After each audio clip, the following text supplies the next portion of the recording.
Alguien me pagó para hablar de Mermaid Saga, pero ¿saben qué? No tengo nada sustancioso que decir.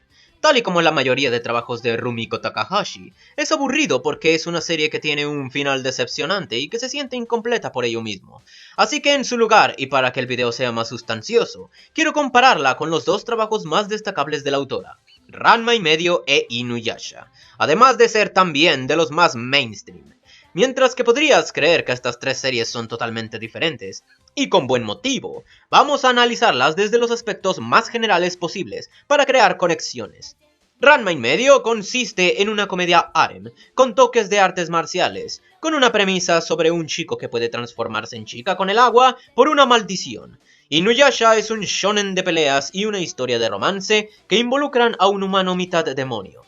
Mermaid Saga es ligeramente parecido pero a la vez dramáticamente diferente, pues es una historia de horror y misterio, contrastando con los miles de copy-paste que Rumiko ha hecho de la comedia de Urusei Yatsura, pero al mismo tiempo también tiene que ver con una maldición, en este caso una que concierne con inmortalidad derivado de una mitología basada en las sirenas.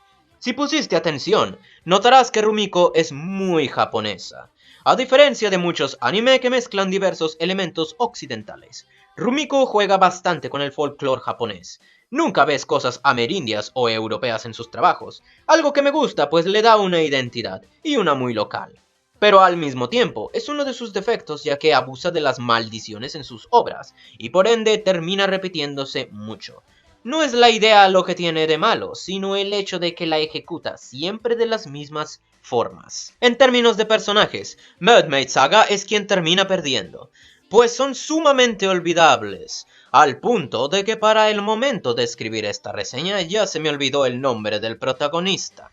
No hay nada en sus personalidades que los haga distintivos o los haga resaltar. Carecen de peculiaridades y lo único que hay es un solo objetivo del protagonista, con los demás siendo papeles en blanco. Ranma queda en segundo lugar, al tener personajes más simpáticos y característicos.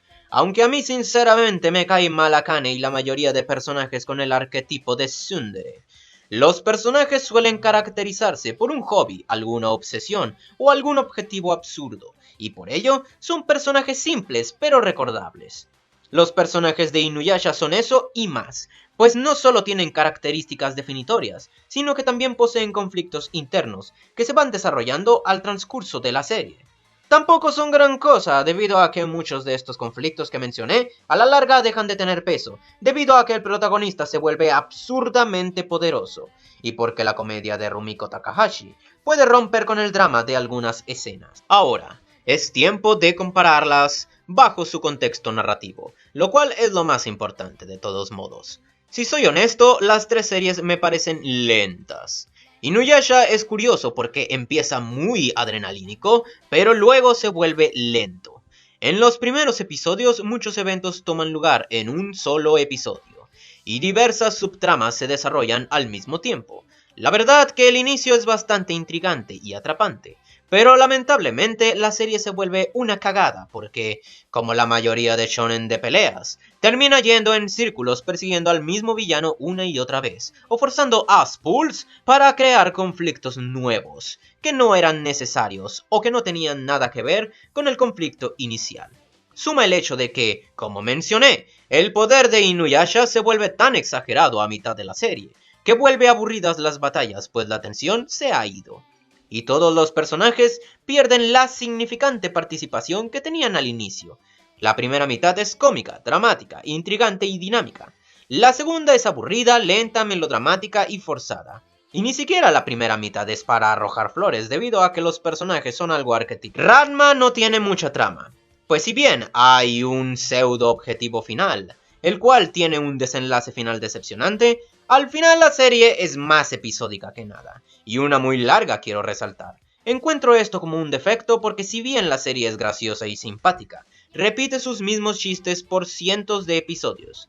No tengo nada en contra de las comedias en donde nada de trascendencia ocurre, pero por lo menos háganlas cortas. Y hablando de cosas cortas, Mermaid Saga consta de un par de ovas y una serie de 13 capítulos, siendo la única de las tres que no dura cientos de episodios. Y aún así es la peor de las tres, debido a que podrá ser más breve, pero a diferencia De con las otras dos, nunca me sentí entretenido o intrigado. La premisa es un concepto relativamente original, pero el objetivo no me interesa si los personajes no me interesan. Además de, como las otras dos, tener un final que no termina por atar todos los cabos sueltos, haciendo que sienta que perdí mi tiempo.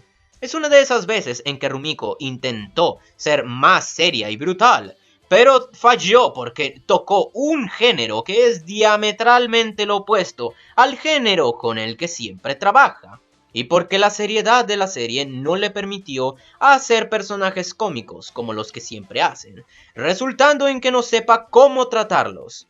No fue un show particularmente malo o doloroso de seguir, simplemente lo siento olvidable y como una pérdida de mi tiempo, lo cual es triste porque lo que yo más critico de la autora es el hecho de que siempre se va por lo seguro y que tiene montones de trabajos idénticos, dejando claro por qué Mermaid Saga es el peor. Entre Ranma y medio e Inuyasha, al final no puedo decidir cuál es mejor. Una empieza bien y se va a la mierda, mientras que la otra nunca fue gran cosa, pero mantiene constante su calidad. Lo declaro un empate, aclarando que cualquiera de estas tres es mejor que Kyokai no Rine, pero qué cosa más genérica.